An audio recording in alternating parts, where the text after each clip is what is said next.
Kelas, terus tata krama, terus sopan santun. Lagi, ada lagi? Ketertiban kelas. Ada lagi?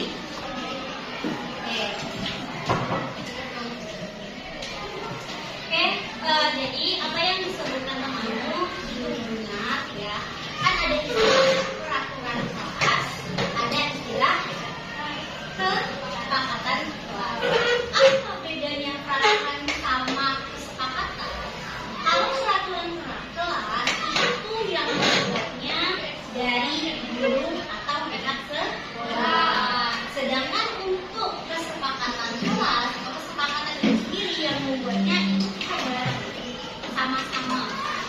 Dan nantinya ada keterkaitan dengan nilai-nilai universalnya. Nilai-nilai profil pelajar Pancasilanya di situ misalkan, atau yang lainnya. Ya tujuannya ya supaya kamu semua, kita semua di sini itu dalam proses pembelajaran menjadi lebih lancar, lebih dihargai juga. Oke, aspek-aspeknya apa saja di kesepakatan tadi? Tadi yang sudah disebutkan, ada aturan, ada tata tertib. Itu termasuk ke dalam kesepakatan. Bisa membedakan. Oke, beri tepuk tangan kalau gitu.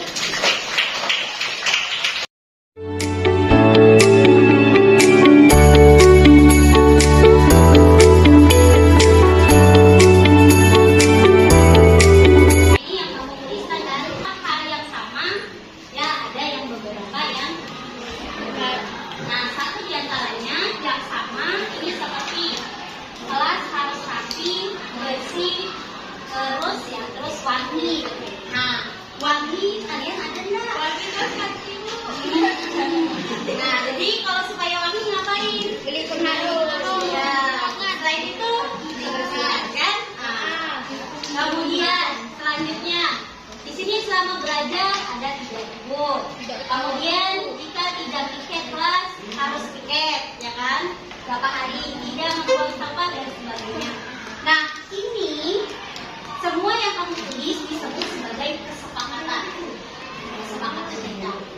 Ya, kesepakatan kita yang kalian buat. Misalnya, biasanya dalam suatu keyakinan, misalkan kata-kata tidak itu tidak ada, namun kita ubah menjadi kata-kata yang lain.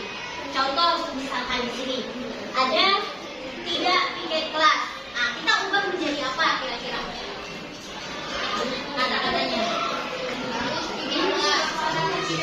harus ya melaksanakan piket kelas sesuai jadwal. Melaksanakan piket kelas sesuai jadwal. Nah, kemudian di sini ada kata kelas harus rapi dan bersih. Oke, baik ya. Harus tertib kelas.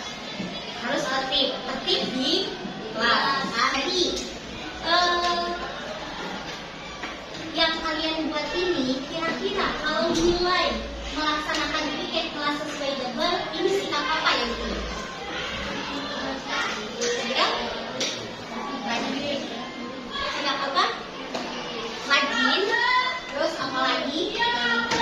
Bertanggung jawab. Ya, sikap bertanggung jawab. Kita itu ketika berbicara, misalkan harus apa? Kemudian selanjutnya ada saling bertanggung jawab. Ada sikap bertanggung jawab ya. Artinya kerjasama ya, dalam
Perasaan saya hari ini sangat ceria. Perasaan saya hari ini sangat gembira dan saya senang sekali. Sangat penting dikarenakan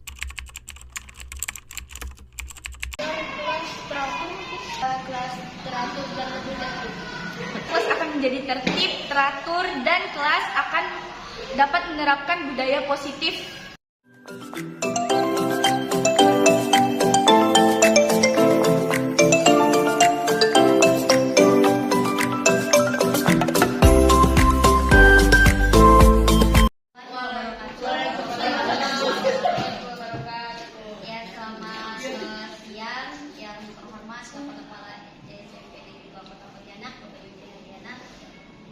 Yang saya hormati Bapak Ibu yang sudah hadir di kegiatan kita ya. Nah, pada kesempatan ini saya akan sedikit menyampaikan tentang di budaya positif ya Bapak Ibu. Nah, jadi di budaya positif, nah di sini seperti apa itu budaya positif? Jadi budaya positif merupakan nilai-nilai, keyakinan dan kebiasaan di sekolah yang berpihak pada murid agar murid dapat berkembang menjadi pribadi yang kritis, penuh hormat dan bertanggung jawab. Ini tujuan dari adanya budaya positif itu sendiri. Jadi nilai-nilai yang menjadi suatu kebiasaan. Nah, kemudian diharapkan seorang pendidik memiliki kemampuan untuk menciptakan budaya positif itu sendiri. Nah, kita kan sudah juga yang melakukan seperti halnya adanya literasi kan. Kemudian mereka berdiri dulu sebelum masuk ke kelas ya, menyanyikan lagu Indonesia Raya menjadi sebuah kebiasaan kan, dan lain sebagainya. Kemudian di budaya positif ini, jadi ada beberapa hal yang menjadi inti pembahasan. Jadi perubahan paradigma dalam kesepakatan sekolah untuk menciptakan budaya positif, ada pendekatan teori kontrol dan teori stimulus resiko dan Bapak Ibu. Yang pertama, menghindari ketidaknyamanan hukuman yang diubah menjadi sebuah kesepakatan. Nah, yang kedua, mendapat imbalan atau penghargaan yang kita ubah karena dari penghargaan ada yang merusak suatu hubungan. Yang ketiga, menghargai nilai-nilai sendiri. Kemudian apa saja yang perlu kita ubah? Yang pertama itu guru sebagai pengontrol itu kita ubah menjadi sebagai fasilitator. Yang kedua, semua pemotivasi efektif dan bermanfaat kita ubah menjadi sebuah kebiasaan. Yang ketiga, kritik dan membuat orang merasa bersalah kita ubah menjadi kebebasan yang berpendapat dan menghargai setiap hasil capaiannya.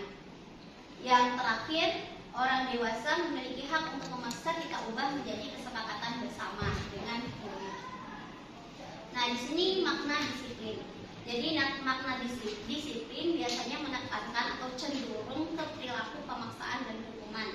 Yang perlu diubah ya harapannya bukan ditekankan terhadap yang namanya pemaksaan atau hukuman, tetapi menuju kepada sebuah tujuan yang mulia, yaitu dengan adanya tadi kesepakatan bersama. Ini adalah proses dialog yang dijalankan oleh guru agar dapat menghasilkan murid yang mandiri dan bertanggung jawab. Harapannya seperti itu. Jadi tidak langsung di-judge gitu anaknya, tapi dilihat dulu, didengar dulu mengapa bisa seperti itu, alasannya kenapa. Nanti setelah itu jadi kesepakatan apa atau aturan sekolah apa yang kamu langgar. Nah, jadi kedepannya ngapain? Nah, harapannya supaya mereka lebih bertanggung jawab dan mandiri dan bisa memperbaiki diri. Nah, ini segininya estimasi. Nah, saya rasa cukup Bapak Ibu yang saya sampaikan, semoga bermanfaat. Mungkin ada yang ingin ditanyakan. Kalau kita bisa membuat pemberian sama anak kan, kamu jangan buang sampah, jangan ini, jangan ini. Tapi malah nanti itu lagi berulang-ulang. Nah, bagaimana supaya istilahnya tingkah laku seperti yang tidak diharapkan tuh, yang tidak disiplin positif itu istilahnya bisa diterapkan. Tahu yang terkait dengan karakter itu, salah satu cara yang dilakukan adalah dengan kebiasaan. Ya, diulang-ulang. Ya. Walaupun awalnya motivasinya eksklusif, mudah-mudahan jadi ke depan menjadi motivasi intrinsik karena biasa tadi.